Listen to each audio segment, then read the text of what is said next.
The alarm bells screamed across Earth Defense Command as the massive shape appeared on their screens. Admiral Marcus Torres stared at the readings, his coffee growing cold in his hand. The ship was huge, nearly 2 kilometers long, and it had just materialized out of nowhere in the outer solar system. "Sir, we're getting an identification signal," reported Lieutenant Kim from her station. It's the ESV Meridian." Torres felt his blood turn to ice. The Meridian had vanished.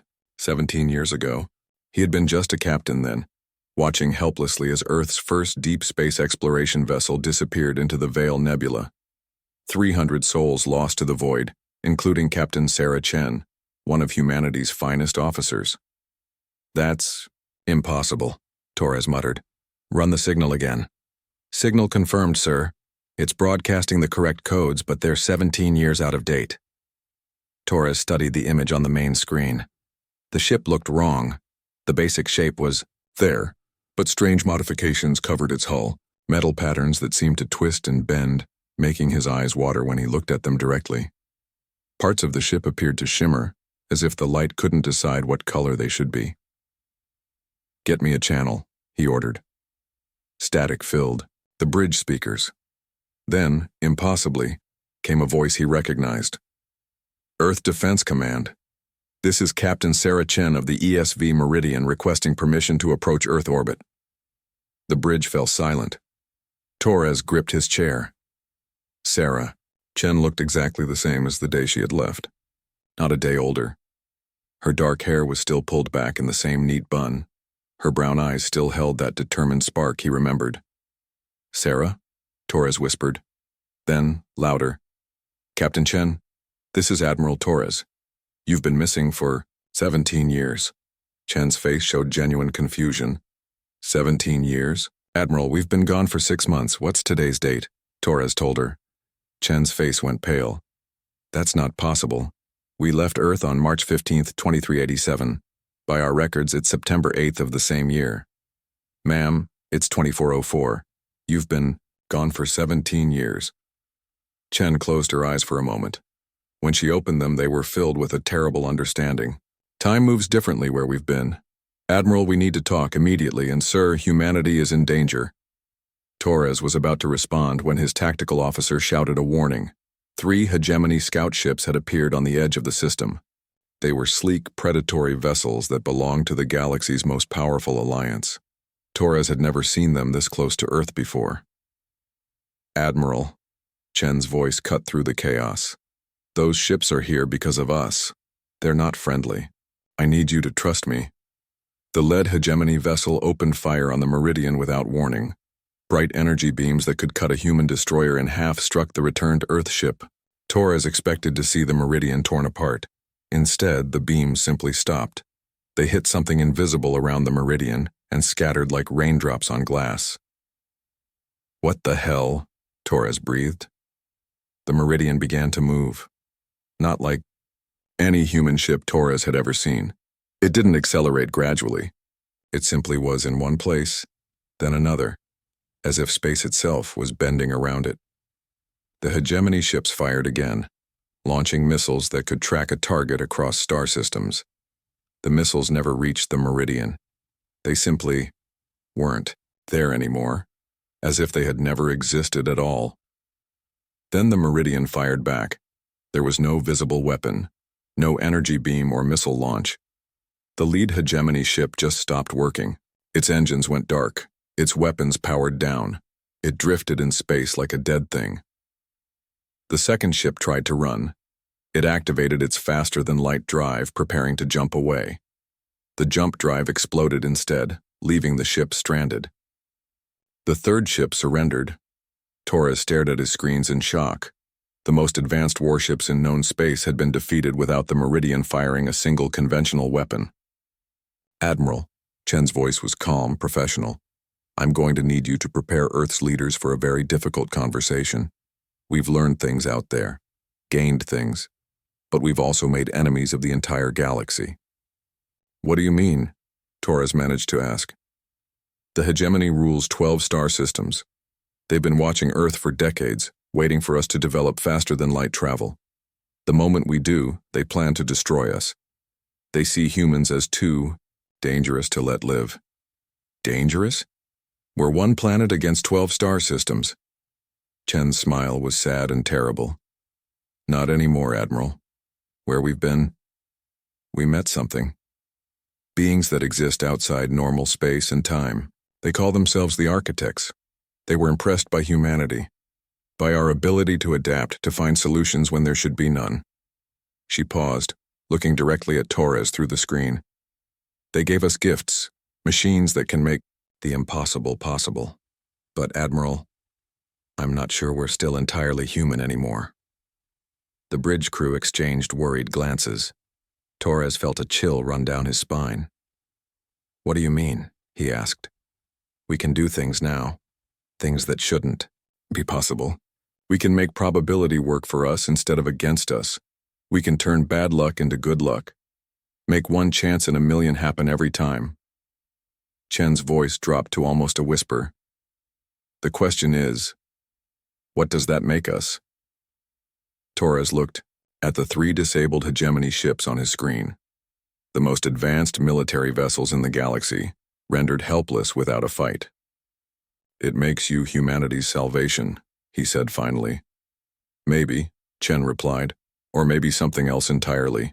Admiral, we need to evacuate the outer colonies immediately. In 6 months, the hegemony is sending their full battle fleet, not scouts. Warships designed to burn planets. How many ships are we talking about? Conservative estimate? 3,000 vessels, each one capable of cracking a planet's surface. Torres felt the weight of responsibility settle on his shoulders like, lead. What do? We learn to use the gifts we've been given. We turn every human ship into something the hegemony has never seen before. We make the impossible our standard operating procedure. Chen's image flickered slightly, as if reality couldn't quite hold on to her properly. But Admiral, there's going to be a price, there always is. What kind of price? The kind that changes what it means to be human. The architects warned us. They said that manipulating possibility would change us. We didn't listen. Maybe we couldn't afford to. Torres watched as the meridian moved closer to Earth, space bending around it like water around a stone. In the distance, the 3 hegemony ships drifted helplessly, their crews probably wondering what kind of nightmare they had stumbled into. Captain Chen, he said formally, Earth Defense Command grants you permission to approach. We'll have a full briefing ready within the hour. Thank you, Admiral. And sir, when you brief Earth's leaders, make sure they understand. We're not just fighting for survival anymore. We're fighting to remain human while using power that might cost us our humanity. The transmission ended, leaving Torres staring at the screen. Outside, the meridian continued its impossible approach, reality bending around it like a fever dream. Everything had changed in the space of 20 minutes. Humanity was no longer alone, no longer safe, and no longer entirely human. The real question was whether any of those things mattered, if they could survive what was coming. The briefing room in Earth Defense Command had never held so many important people.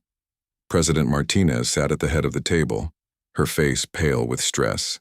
The heads of every major nation were present, either in person or through holographic projection. Admiral Torres stood beside a massive screen showing technical readouts that made no sense to anyone in the room. Captain Sarah Chen walked in, and several world leaders gasped. She looked exactly as she had 17 years ago. Not a single gray hair, not one new wrinkle. Behind her came her senior staff, all similarly unchanged by time. Ladies and gentlemen, Chen began without preamble. Humanity has 6 months to prepare for a war we cannot win using conventional means. President Martinez leaned forward. Captain Admiral Torres briefed us on the basics, but we need to understand what happened to you. Where have you been? Chen activated a holographic display. It showed a region of space that seemed to twist in on itself, colors bleeding into impossible shades. We found something in the Veil Nebula, a tear in reality itself. When we investigated, we were pulled through into what we can only call a pocket dimension, a place where the normal rules don't apply. The image shifted, showing structures that hurt to look at directly. Buildings that existed in more dimensions than human eyes could process. We met the beings who built it. They call themselves the architects. They've been watching our galaxy for millions of years, studying how different species develop and evolve. What did they want? Asked Chancellor Wu from the European Federation. To meet us. They said they'd been observing humanity for decades, ever since we developed nuclear power. They were fascinated by us. General Harrison from the American Military Command spoke up. Fascinated how? Chen smiled grimly. By our refusal to accept impossible situations.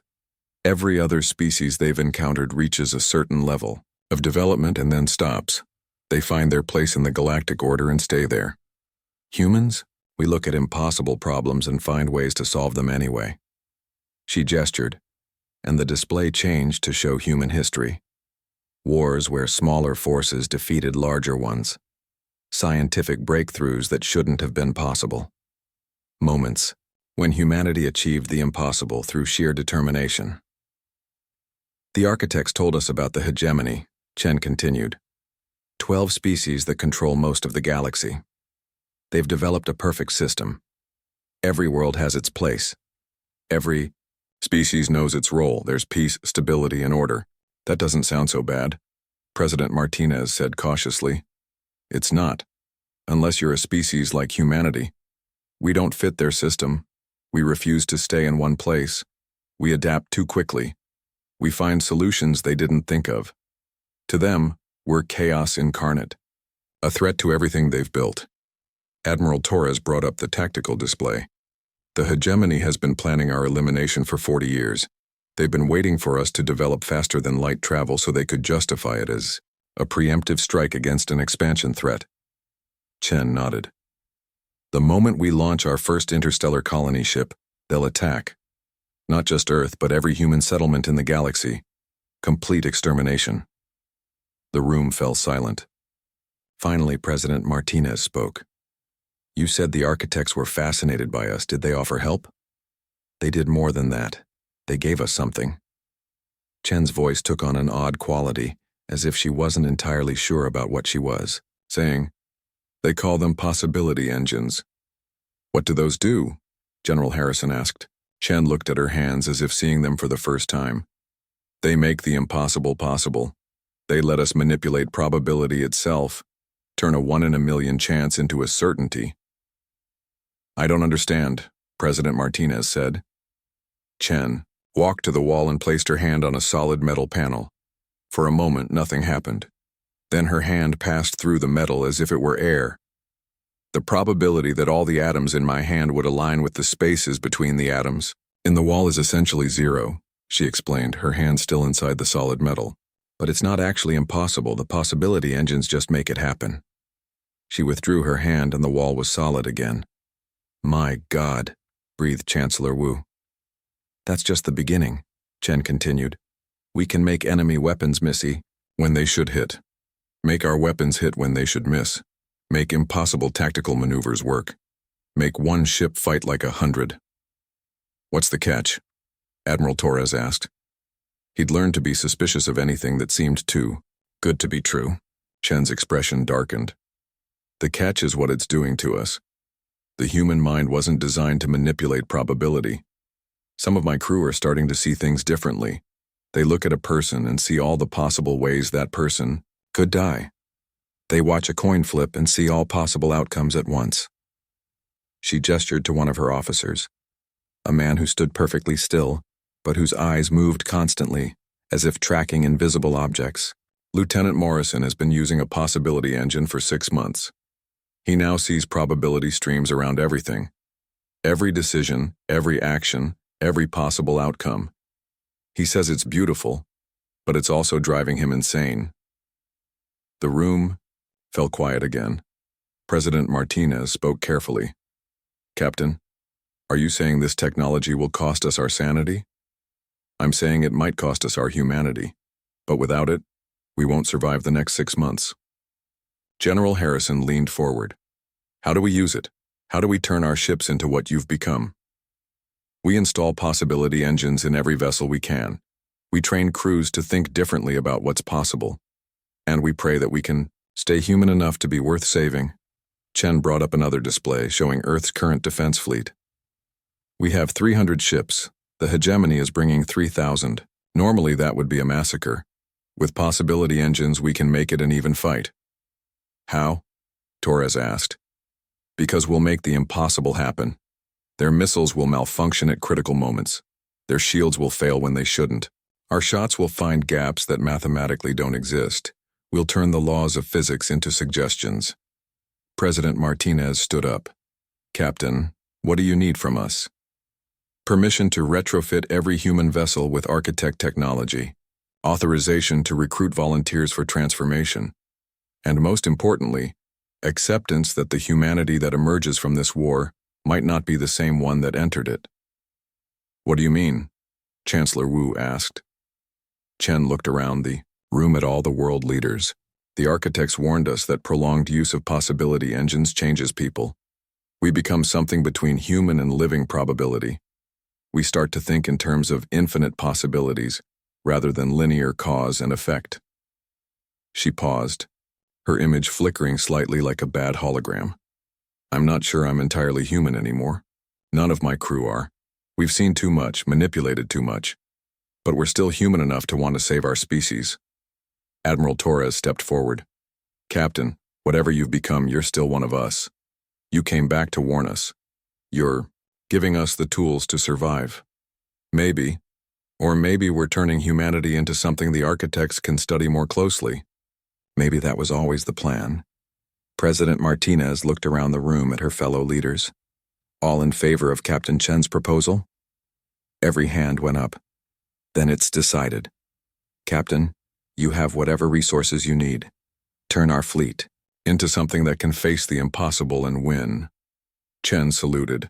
Thank you, Madam President. I just hope we're making the right choice. As the meeting broke up, Admiral Torres approached Chen privately. Sarah, are you really still you?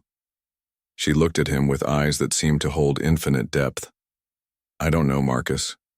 I remember being human. I remember what it felt like to be limited by what was possible. But now I see all the ways things could be different.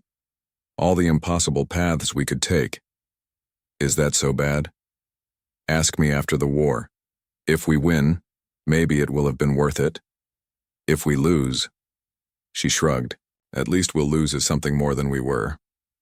She walked away, leaving Torres staring after her. Outside the windows, Earth's defense fleet began to gather. Soon, each ship would carry technology that could make miracles routine. The question was whether humanity would survive the miracle. The shipyard orbiting Mars had never been so busy. Captain Sarah Chen walked through the construction bays, watching teams of engineers and technicians work on modifications that should have been impossible.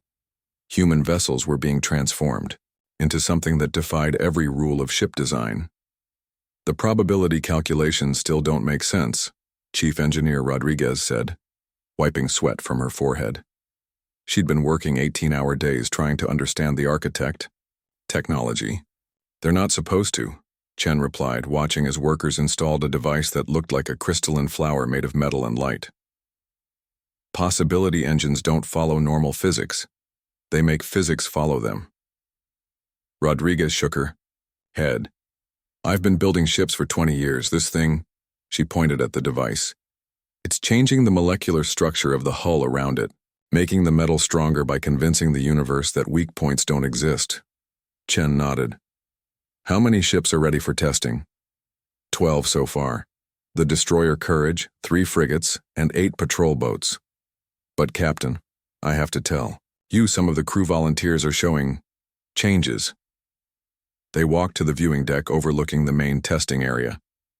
Below them, the destroyer Courage prepared for its first trial run with a full possibility engine installation. The ship looked normal at first glance, but there were subtle wrongnesses. Its edges seemed sharper than they should be. Its hull reflected light in patterns that made no sense. What kind of changes? Chen asked. Lieutenant Park can now predict equipment failures 3 hours before they happen. Ensign Williams claims she can see the probability shadows of enemy ships that haven't even been built yet. And Commander Blake? Rodriguez paused. What about Blake? He walked through a bulkhead yesterday, just like you did in the briefing room, but he didn't even realize he was doing it. When we told him, he just shrugged and said it felt natural.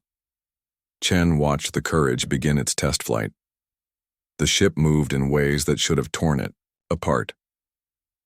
It accelerated instantly to half the speed of light, stopped on a dime, and changed direction without any apparent force being applied.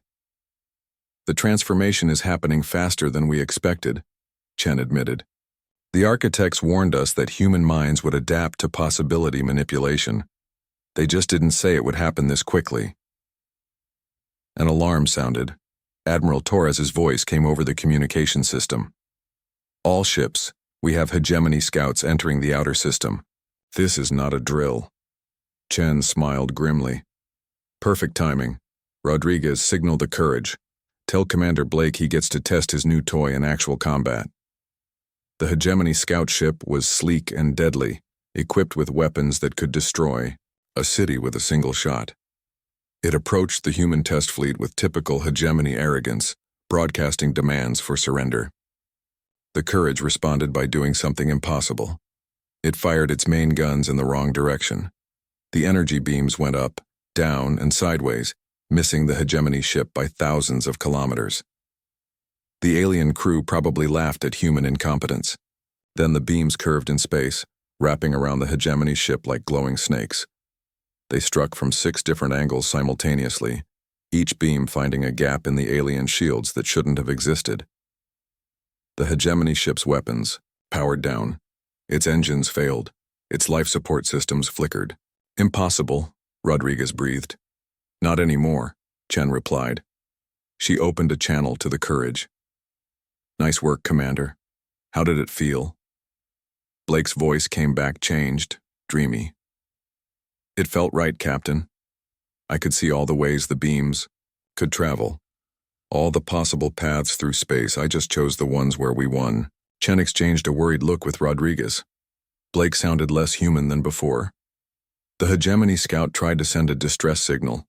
The signal simply vanished into space, eaten by probability engines that made the odds of successful transmission essentially zero. More human ships joined the test. A frigate called the Defiance made an enemy missile explode inside its own launch tube by convincing the universe that the missile's targeting system had always been defective. A patrol boat named Hope made itself impossible to hit by existing in multiple probable locations at once. My God, Rodriguez whispered. We're not just changing the ships, we're changing reality itself. Chen nodded. Every engagement teaches us more. Every impossible victory shows us new ways to use the technology. Over the next weeks, more hegemony scouts arrived. They came expecting to find a primitive human fleet. Instead, they found ships that treated the laws of physics as polite suggestions.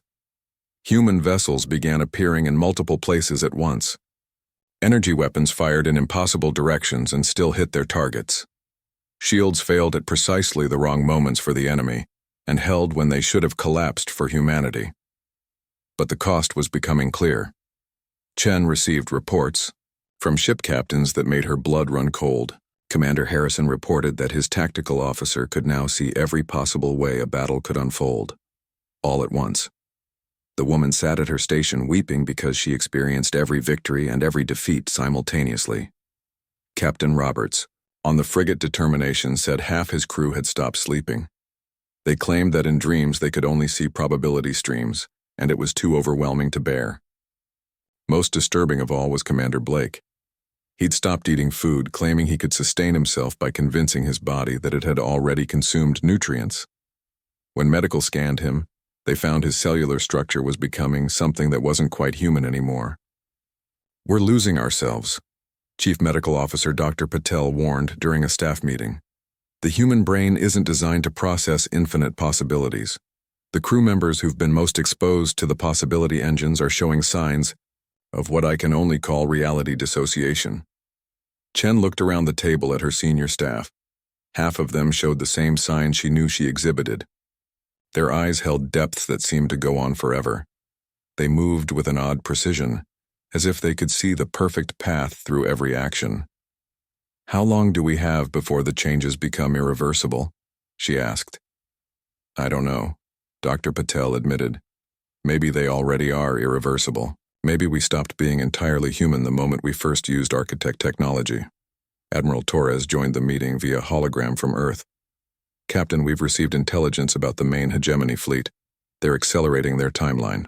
The full invasion force will arrive in 3 months, not 6. "How many ships?" 4,000. They're bringing everything they have. Chen felt something like cold amusement, though she wasn't sure if the emotion was entirely her own anymore. "Let them come. We'll show them what impossible looks like."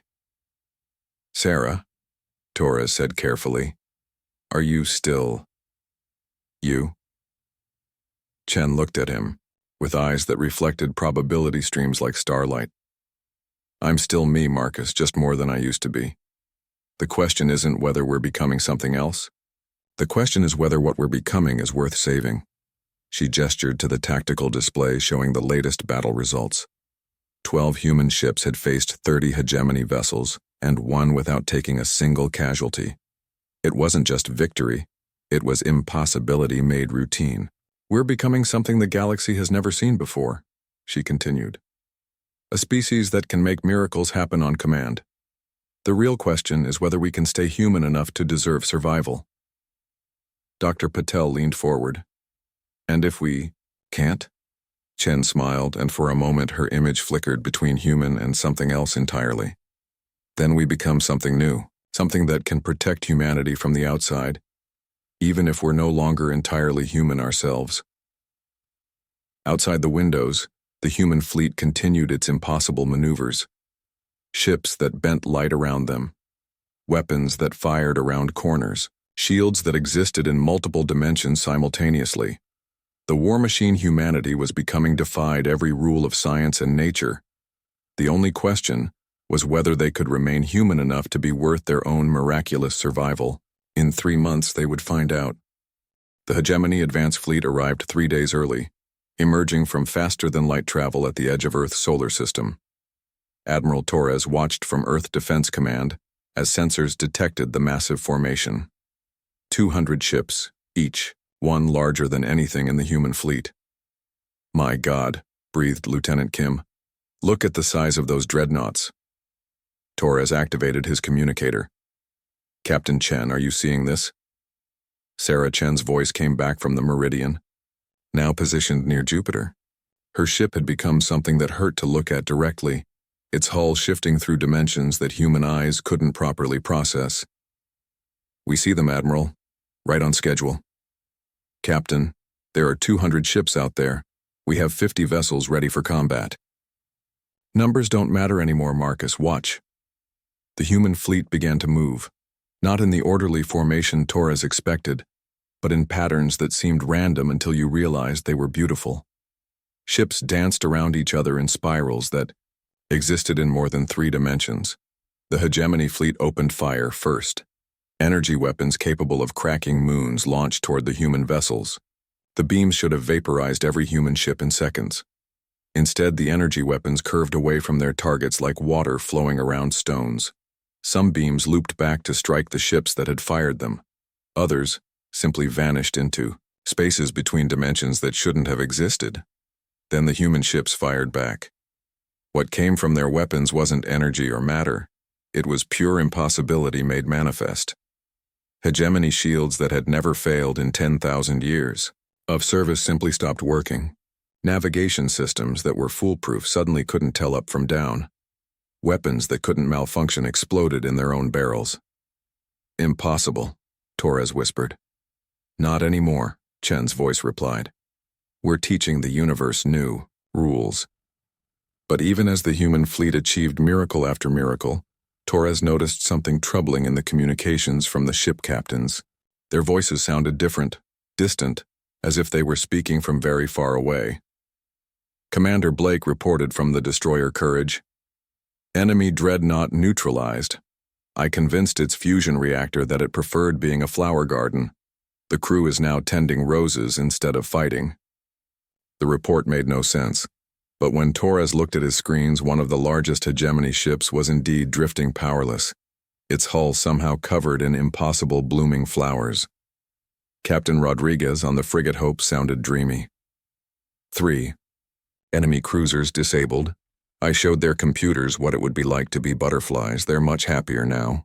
Torres watched in amazement as enemy warships began moving in flowing, graceful patterns instead of military formations. Their weapons ports had somehow become wings that flapped uselessly in the vacuum of space. The battle continued for hours. The hegemony fleet, technologically superior in every way, found themselves fighting an enemy that had weaponized impossibility itself. Human ships appeared in multiple places at once. They fired weapons that traveled backward through time to hit targets before the triggers were pulled. They convinced enemy missiles that they were actually bouquets of flowers. But the cost was becoming clear. Dr. Patel's voice came over the medical channel, tight with panic. Admiral, I'm getting reports from all ships. The crews are changing faster than ever. Some of them are starting to exist in multiple probability states simultaneously. Torres switched to the medical frequency. What does that mean, Doctor? It means they're becoming living embodiments of possibility. Some crew members are reporting that they can see and experience every possible version of their lives at once. They're becoming unstuck from single timeline existence. On his screen, Torres watched the frigate Determination phase in and out of reality like a ghost ship. Sometimes it was there, sometimes it wasn't. Sometimes it was multiple ships existing in the same space. Captain Chen, Torres called, we need to talk about what's happening to your people. Chen's response came from several different voices at once, as if multiple versions of her were speaking in harmony. We're becoming what we need to become to win this war. The question is whether humanity will accept us afterward. The hegemony. Commander Admiral Zexai of the Overlord species broadcast on all frequencies. What are you? What have you become? Chen answered, and her voice carried harmonics that made reality shiver. We are what happens when impossibility becomes possible. We are humanity evolved beyond the limits of single probability existence. This is madness, Admiral Zexai replied. You're violating the fundamental laws that govern reality. Reality is more flexible than your people believed, Chen responded. We're just the first to realize it. The battle reached its climax when the hegemony's flagship, a massive dreadnought called the Eternal Order, fired its planet-killer weapon at Earth. The weapon was designed to punch through a world's crust and ignite its core. It had never failed. The beam lanced across space toward humanity's homeworld. Torres watched in horror, knowing that no defense could stop such a weapon. Chen's voice cut through the panic. Not today. The planet killer. Beam struck something invisible between Earth and the attacking ship. For a moment, space itself seemed to crack like glass. Then the beam reversed course, flowing backward along its own path to strike the Eternal Order instead. The massive flagship didn't explode. It simply ceased to exist, as if the universe had forgotten it had ever been built. The remaining hegemony ships stopped fighting. They drifted in space, their crews too shocked to continue. This isn't possible, Admiral Zexai transmitted. The laws of physics, the laws of causality, the fundamental constants of the universe. Our suggestions, Chen finished, and we've decided not to take them. But victory came with a price that became clear in the aftermath. As Torres established contact with each human vessel, he realized that many of the crew members could no longer communicate in linear time. They spoke of events that hadn't happened yet as if they were memories. They referenced conversations from possible futures as if they were current reality. Commander Blake no longer existed in a single timeline. When Torres looked at him on the screen, he saw dozens of possible versions of the same man, all slightly different, all speaking at once. The war isn't over, Blake said, had said in multiple temporal states. The main hegemony fleet is still coming. But we're ready for them. We've always been ready. We will be ready. Dr. Patel's final medical report was devastating. Admiral, I can no longer classify most of our crews as entirely human. They exist in quantum superposition states. They experience multiple timelines simultaneously. Some of them remember futures that may never happen and pasts that might have been different. Captain Rodriguez had become something that could only be described as living possibility. When she moved, Torres could see the probability trails of every action she might take, spreading out like ghostly echoes. "Are we winning?" Torres asked Chen during a private communication. "We've already won," she replied in voices that came from past, present, and future simultaneously. "We will win. We're winning. The concept of losing has become impossible for us." "But what have we become?" Chen's image flickered through multiple probability states. In some, she looked human. In others, she was something made of light and mathematics and pure possibility. "We've become the guardians between humanity and the impossible," she said. "We've sacrificed our linear existence so that humanity can continue to exist at all. Will you be able to come home after the war?" "Home is a linear concept," Chen replied sadly. "We exist in all possible states now. We can visit home, but we can never entirely return to it. We've seen too much, become too much." Torres looked at the tactical display. The advanced hegemony fleet was defeated, but the main force would arrive soon. Thousands of ships carrying the combined might of 12 species. "Can you defeat them?" "We've already defeated them," Chen said. "We will defeat them. We are defeating them. Time isn't linear for us anymore, Marcus. We can see the shape of the entire war from beginning to end. And we win. Humanity survives. That's all that matters. What we become to ensure that survival, that's a price we're willing to pay." The communication ended, leaving Torres staring at a fleet that had become something beyond his understanding. Ships that existed in multiple dimensions, crews that lived in quantum superposition, weapons that fired impossibility itself.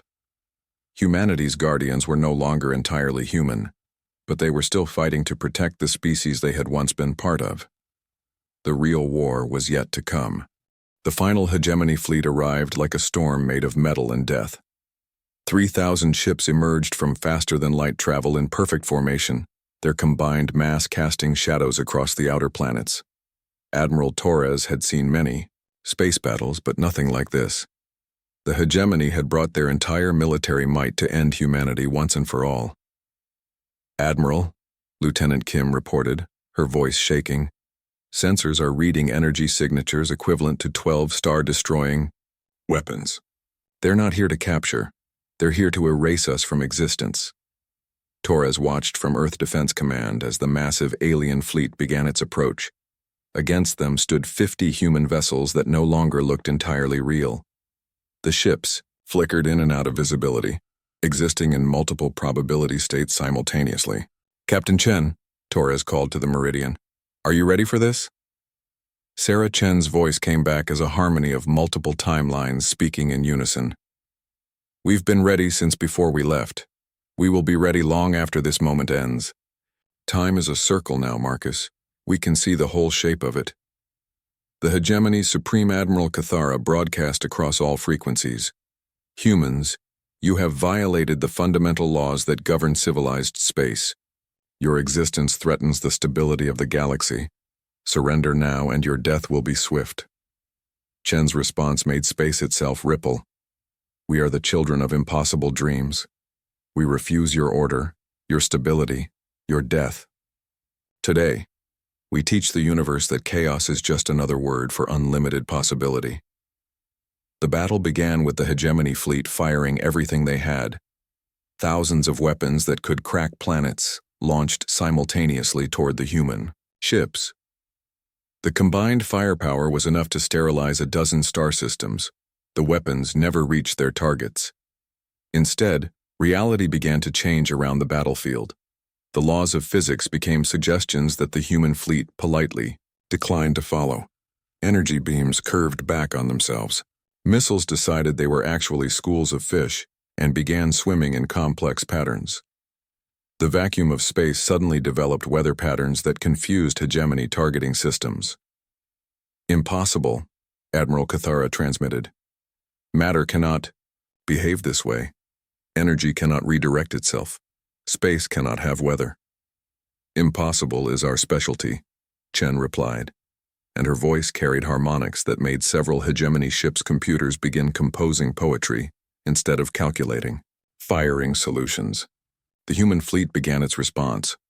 What they unleashed wasn't weapons in any traditional sense.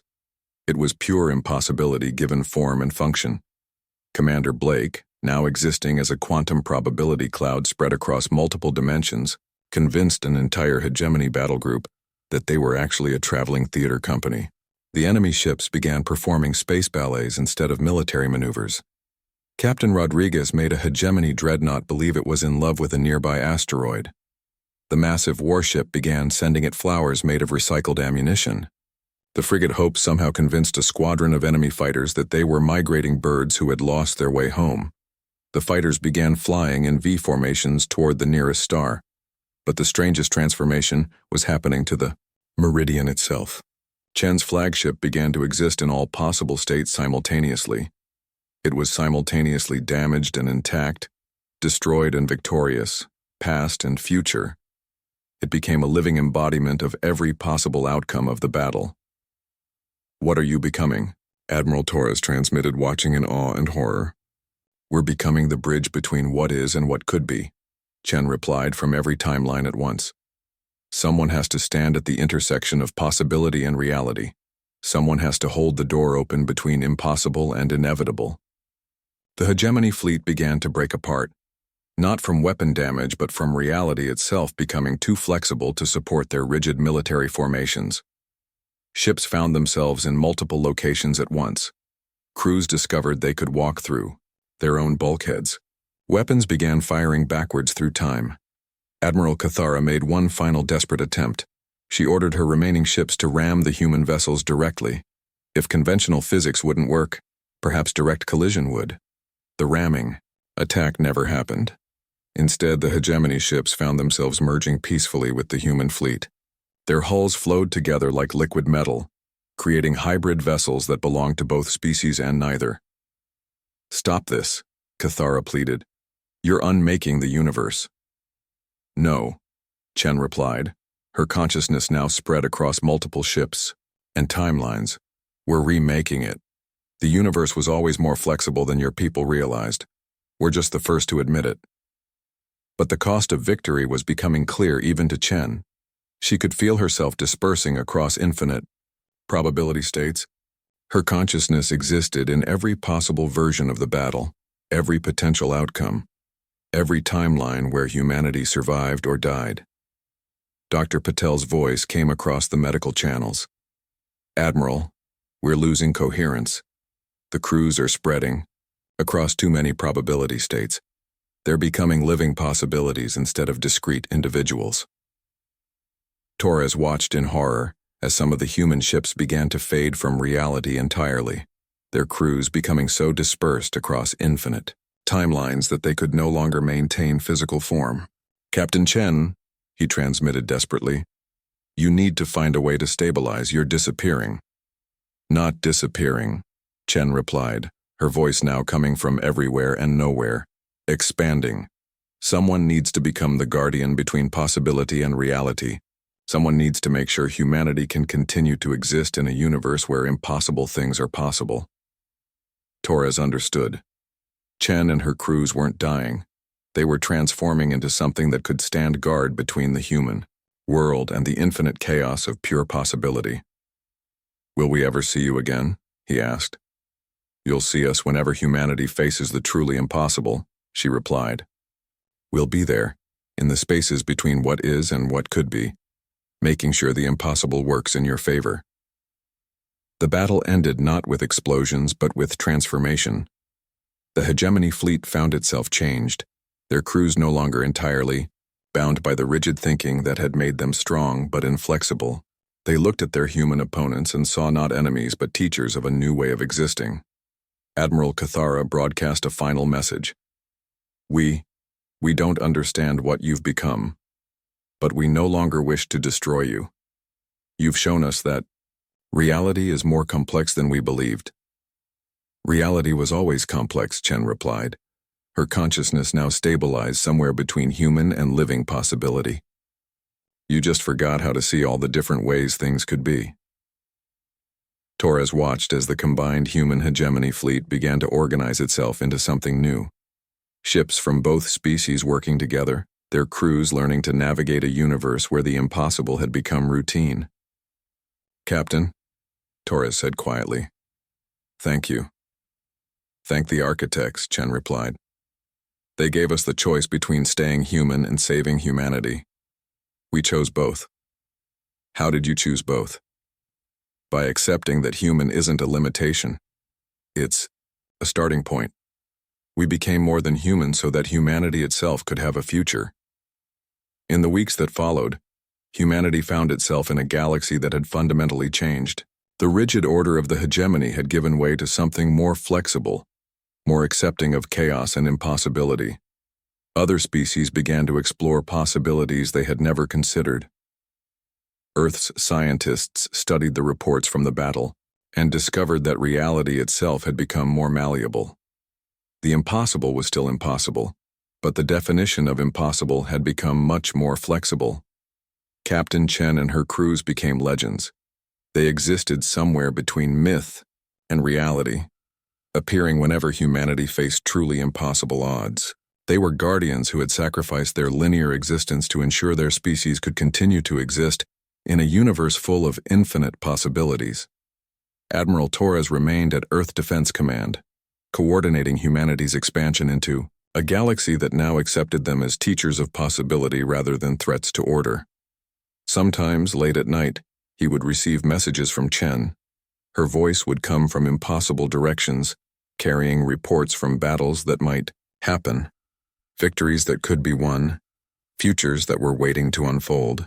"We're still here, Marcus," she would say across the probability streams. "Still human enough to care, still impossible enough to protect. Humanity is safe to dream impossible dreams now. We'll make sure they come true." The war was over. Humanity had won not by destroying their enemies but by teaching them that reality was bigger than anyone had imagined. The price had been the humanity of their guardians, but the prize was a future where anything was possible. In a universe where the impossible had become routine, humanity thrived. They expanded to new worlds, made allies of former enemies, and continued to find solutions to problems that shouldn't have solutions. And in the spaces between possibility and reality, Sarah Chen and her crews stood watch, making sure that impossible dreams could still come true.